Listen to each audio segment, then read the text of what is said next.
All right, so today on Eat Like a Local, we came down to Galveston Island. There's just so much to talk about down here. There's the seafood, there's the shrimp, there's the fish. We're gonna experience some new stuff. Right now, Hotel Lucine, only independently owned and run hotel on the island. Also has a killer restaurant, good bar, and everything else in it. But then we're gonna go hit up Gaido's 114 years of history and a little kolache shop called Gaido. It's gonna be a fun one. Let's experience this island together. Let's go.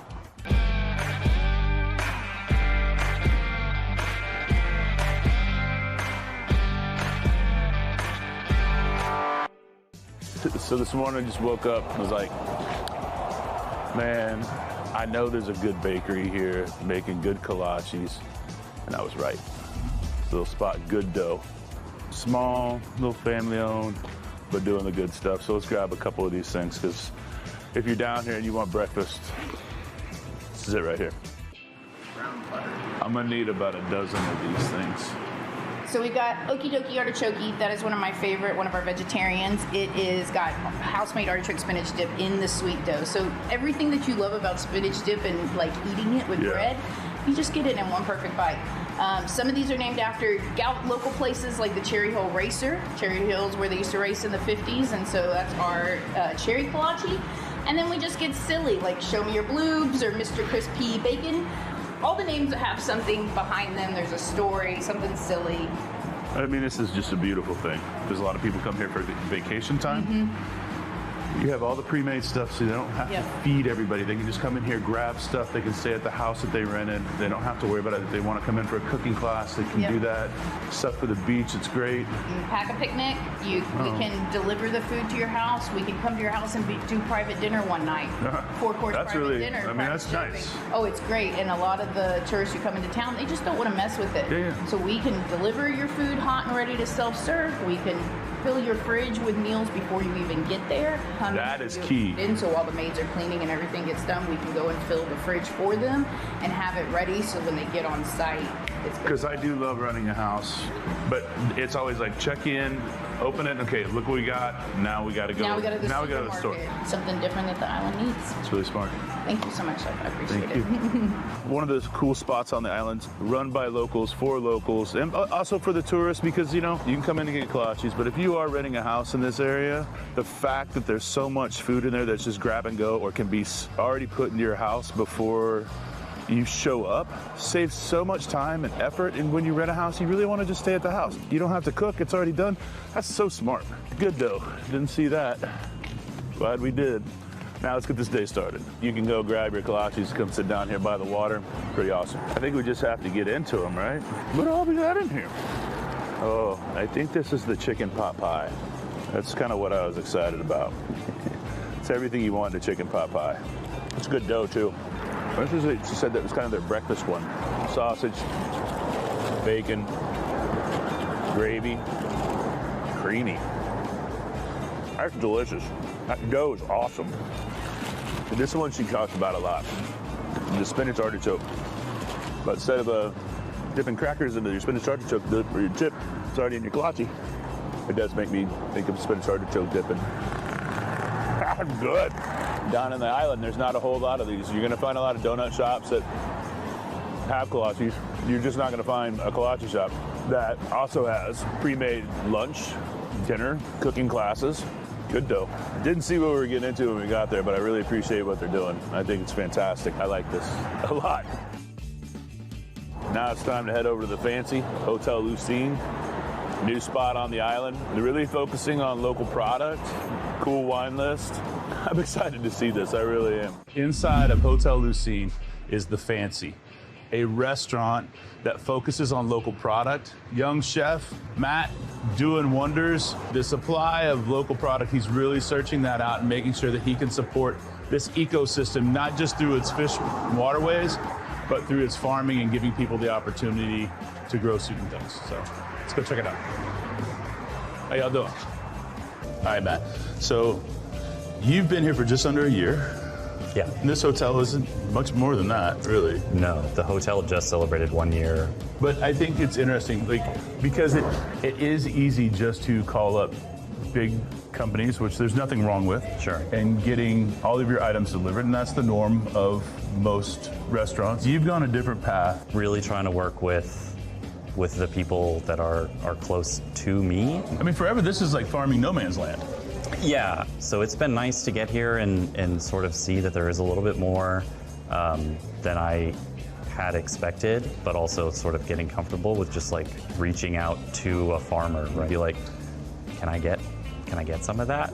There's this guy, 33rd, so it's like maybe a mile away from here. He's got goats, he's got turkeys, chickens, and then he's growing a ton of produce. And if I can support that guy, the fact that it was picked this morning and it hasn't spent 2 weeks in a truck. People used to tell me all the time, like, but don't you want the very best product? And I'm like, I am getting the best product. Yeah. I just look at it differently than you do. Yeah. I got mine for 25 minutes from here. Yeah. That's the best to me. Yeah. Because you changed the menu quite a bit here to make sure that you have access to it. I mean, the first dish on the menu is just bread, cheese, pickles. That's all it says on the menu. And you know, we're making our own bread, but cheese and pickles is just like whatever I'm able to find that is nice. Yeah, these people that are here on the island that have got their little lettuce farms and herb farms, they want to have people consume it out here. Yeah. Not everybody buys fish from here, buys oysters from here, buys shrimp from here, but you know, it doesn't happen as much as you think it would. And you guys are really kind of building into the mold of like, it's right here, we need to be buying it from here. Yeah. And there's a beauty to that. You can literally watch the boats drop their nets and go out here and catch shrimp. Yeah. And you can literally go buy those shrimp and put them on the menu. Yeah. As we sit here, you've got mermaid tears, oysters, 2 variations, and some golden tile, which up until the past 5 years, I don't think anybody knew what golden tile was. Yeah, I don't think so either. But this is a great example of what it looks like. It's got a real big head. Yeah, massive head, and just the meat is super flaky and just white meat and delicious, right? Yeah. All right, so tell me about these little mermaid tears. Texas very recently started allowing people to cultivate shellfish, but these guys are right here in the West Bay. When people start talking about Gulf oysters, they think of these massive, but these little guys with these little cups, and this is that species and style of oyster that we want to see here. Yeah, you know, they're bringing oysters to me that they harvested a day before. We do like a happy hour every Wednesday where I do $1.50 each for these, and I don't really make any money. You're not going to make any money at that price. I already know. I just kind of want to get people to eat them. Yeah. Like that's really what it's about. And so what do you have here? I don't sell all of my oysters on Wednesday, so I smoke the rest of them. That's awesome. I really like smoked oysters. We've got spring onions that are from Texas, celery from right down the road. Just really simple, kind of crowd pleasery. Like I think this is delicious. You make this bread? Yeah, You did a good job. it's good bread. That's good bread. Yeah. That's really nice. All right, let's get into this thing. Eaten a whole fish at Underbelly once or twice. You know, it's just when you get into it and you get these big pieces. Again, taking the time to find nice things. And, Most cooks don't go to a farm. yeah. Most cooks don't get to see the waters that their fish and shellfish are coming out of. It makes you a better cook, for sure. The fish and the seafood that come out of the Gulf are some of the best in the world. It's genuinely true. There's a lot of really amazing stuff there, like snapper, love it. Crabs, shrimp, fantastic. We'll eat it all day. But there's also a huge variety of fish out there that's currently being underutilized. I think that what you're doing down here with having the product that you have and the wine list that's been curated for here, the cocktail program, the bar menu, like all of the snacks, I think it's all very smart. I want things like this. I get the good vegetables from around the corner. I get the fish from the water, the oysters just from around the corner. Like, this is a place that's very special to the island. I'm gonna end up driving down here quite a bit just to come to dinner. I make the drive a lot. It's not that bad. Yeah. I know, it's 54 minutes. What to order at Fancy's? Make sure you get the smoked oyster tartine. They're from local oysters, really fantastic. The Jolly Farms chicken, that's an ever-changing set. Then the RC Ranch strip loin or whatever steak they're selling that week. It is coming from Angleton, fantastic producer. The whole roasted fish, which will be ever-changing, whether it be tile, whether it be snapper. Get all of the oysters, shrimp, and the fish that you can get. They're buying it right off the island. That's what you need to be supporting. Coming up next, the family, the history, the food, Gaidos.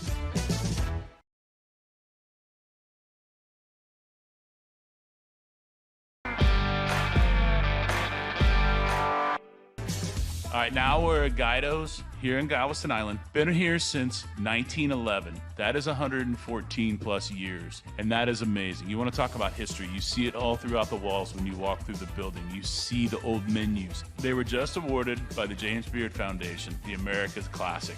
Nick, thank you so much for sitting with me. Oh my gosh, thank you. It means a the pleasure. world. I mean, congratulations.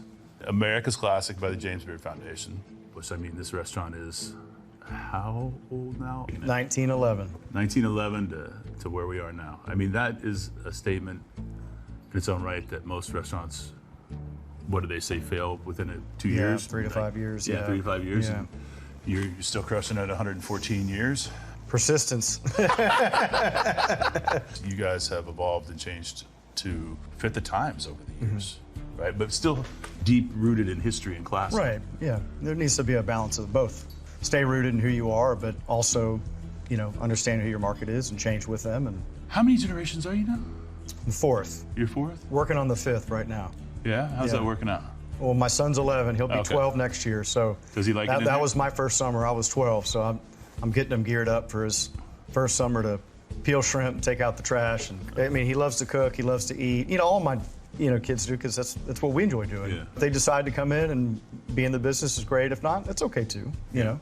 You kind of hope that one of them will. Yeah, please come in and give me relieve me. Yes, it's like there's a sense of place into this restaurant when you walk Right. in and you see all the photos on the walls. And I think that's what Historical it's- people before you. It's what makes the business great. It has a lot of challenges, but that deep-rooted passion for hospitality is what makes it fun. You are a classic. You have done it. Like it's something that's very special and iconic to not just this area, but iconic for this country.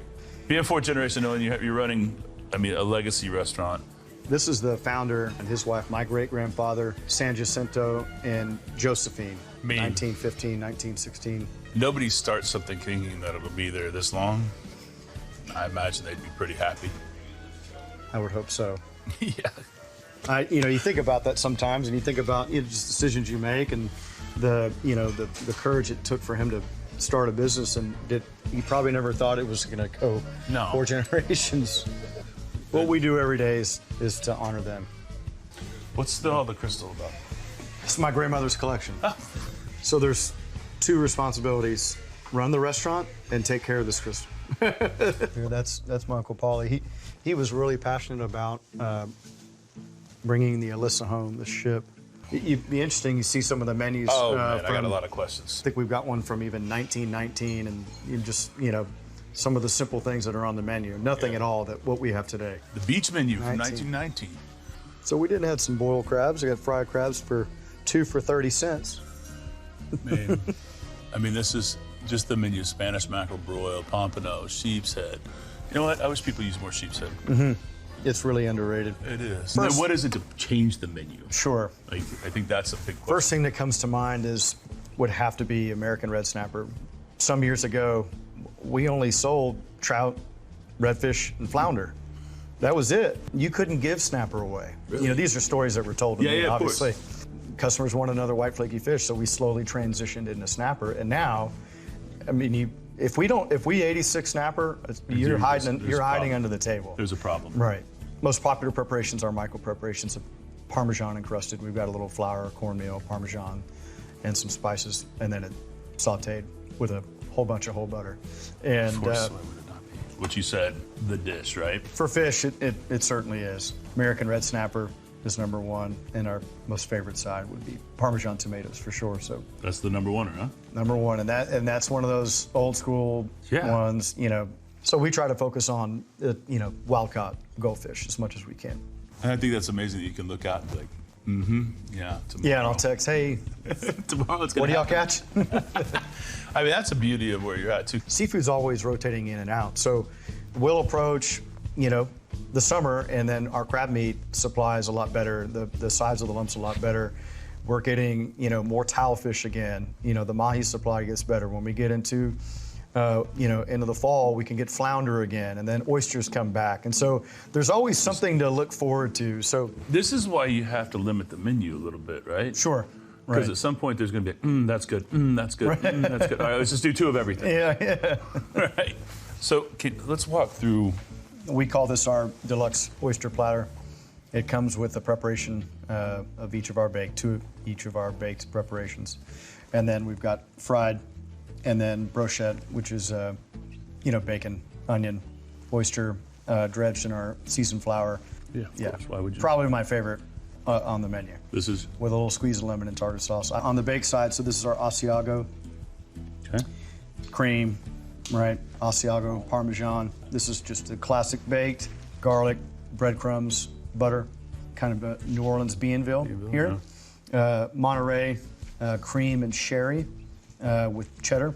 Ponzini, which is a former chef of ours. I was going to say that's. Yeah. Onions, mushrooms, Swiss cheese, and then classic Rockefeller spinach, star anise, jalapeno. That's awesome. I like that. Still the lemon butter on there. But you can come in here and get 6, 7, or 6 or a dozen of any of these, yeah? Correct, and you can kind of build your own platter. This is kind of everything all on one in a given week, 100 sacks or so. It's a lot of oysters. A lot of oysters. So A lot of oysters. a lot of oysters. 100 sacks. And we try to get from Galveston Bay when we can, but as long as they're from Texas, we're happy. Just sitting here having all these dishes, you can see the history. Just every once in a while, you just stop and just walk through, and you just think about, and not necessarily like the ones of chefs on the wall or whatever, but of the employees that worked here, and a lot of which have served this same dish, and just all the history and the blood, sweat, and tears that they went through, and the just the community aspect of that. And it's those things that keep you going, to make you want to do the best job you can, to be ready for the next generation, because those people on the wall, you don't want to let them down. And so you think about those things. Wow. But rightfully so. Right, yeah. Because a lot of the people on the walls put half their life into it. And you can't let those people down. And so that's a big motivator. I mean, if I was working here and if I was in the kitchen, I'd always be like, what would Chef Wade want? Right. Exactly. Am I doing this right? Exactly. Am I doing what that human being that spent his life here created? Up next, we're going to take a look at one of the classically delicious pastries that they have here. You want to call it a pecan pie, they call it a pecan crunch. Let's get into that.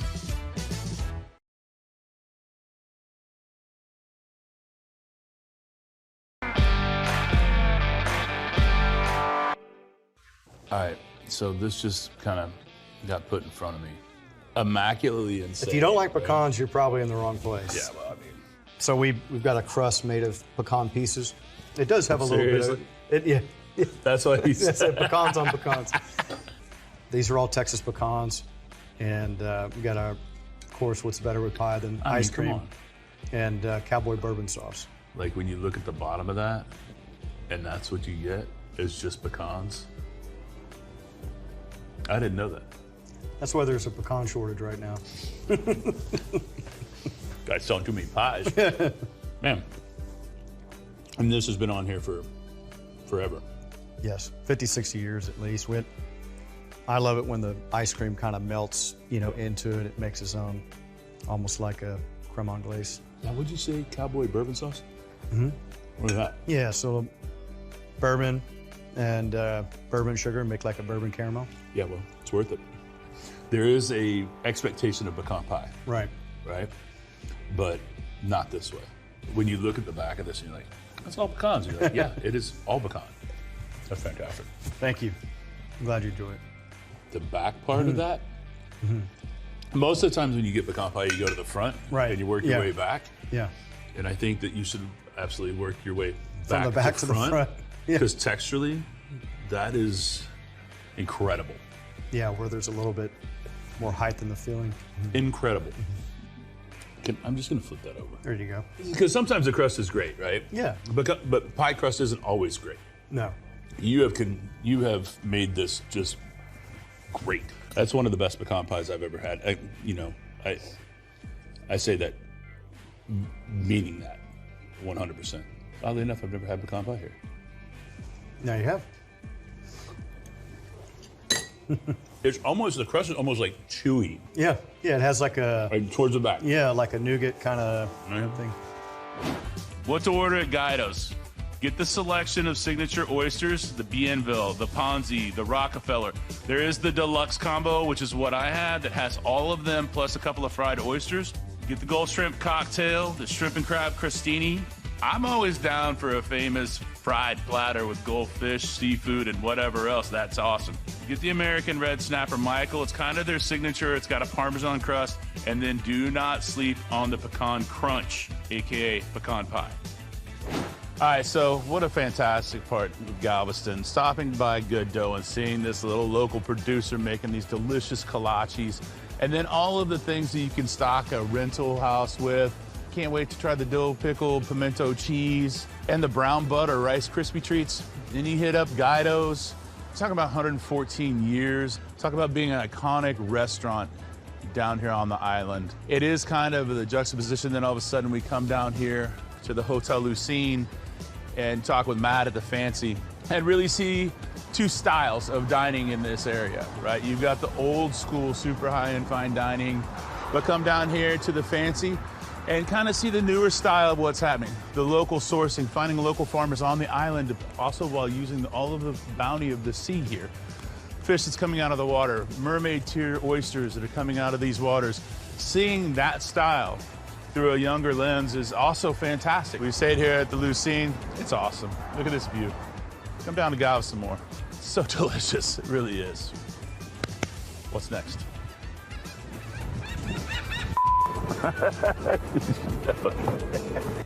Klobna here we go. Here we go again. Kolbasnik, Kolbasniki. Crispy boy, a chunky boy, the reggie, a lumberjack, a chicky boom boom. Hey, maybe we should do a dinner one night and do a lot of research And go do like a retro. I'd love to come do that. Yeah, that'd be a lot of fun. Get on camera. Proof. Don't tell my wife. Yeah. And I don't have to lie. This is actually a kolache, not a kolbasniki. Klobasnik. All right, so we want to know where you're eating, where you're drinking. Let us know. Hit us up on Instagram. Eat like a local TX. Tell us where you're at. Tell us what your local is. That's what we want to know. We want to come see that too. Support our industry. Let's do it together, all right? Eat like a local TX.